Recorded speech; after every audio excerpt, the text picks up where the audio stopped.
வணக்கம் நட்புகளே. ஆலங்குளம் பகுதியில் திரு ராமராஜன் அவர்கள் ஓட்டு கேட்குறாங்க.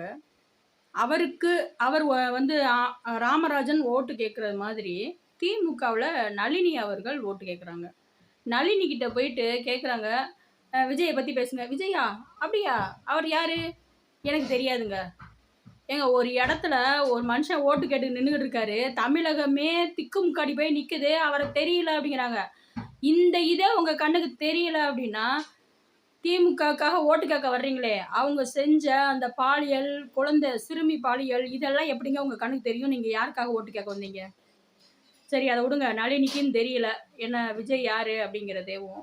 இப்போ ராமராஜனுக்கு பார்ப்போம். ராமராஜன் அவர்கள் ஓட்டு கேட்க வராரு அப்படின்னா ராமராஜன் எப்படிப்பட்டவர் அப்படின்னு இப்போ உள்ள தலைமுறைகளுக்கு தெரியாது.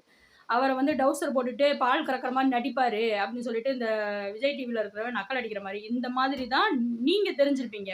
ராமராஜனை பத்தி ஒரு சிறப்பான ஒரு விஷயம் இருக்குங்க. அவர் ஒரு எம்ஜிஆர் நேசன்.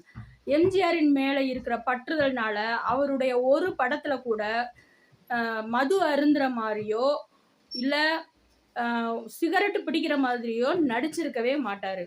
ஏன்னா எம்ஜிஆரின் ரசிகர்கள் நீங்க எத்தனை பேர் வேணாலும் இருக்கலாம். அவரை மாதிரி தீவிரமா சினிமாவிலையும் அதை கொண்டு வந்தாரு. ஒருத்தர் சிகரெட்டு பிடிச்சே ஃபேமஸ் ஆனாரு. ஆனா இவர் வந்து பாத்தீங்கன்னா அவர் படத்தையும் ஓட ஓட விரட்டினவர்.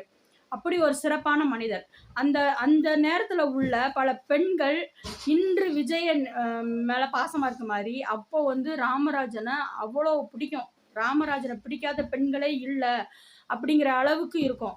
அவரை எப்படி டேமேஜ் பண்ணாங்க தெரியுமா? சேம் இதே தான். நளினியை டிவோர்ஸ் பண்ண வச்சாங்க.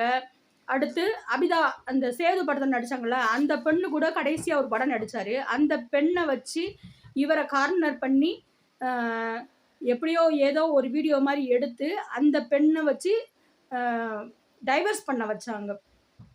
வீடியோ இருக்கு அது இது அப்படின்னு சொல்லி. ஆனால் தன்னுடைய படங்களிலேயே ஒழுக்கமாக வாழணும் அப்படின்னு நினச்ச, நேர்மையாக வாழணும் அப்படின்னு நினச்ச ஒரு மனுஷனுக்கு கிடைத்தது என்னவோ குடும்பத்தின் துரோகங்கள் தான்.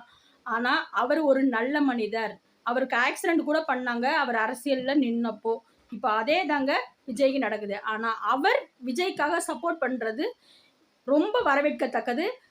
கடவுள் இருக்கிறாரு அப்படிங்கிறது தான் நல்லவங்க எல்லாம், தூய சக்திகள் எல்லாம் ஒன்று சேர்றது.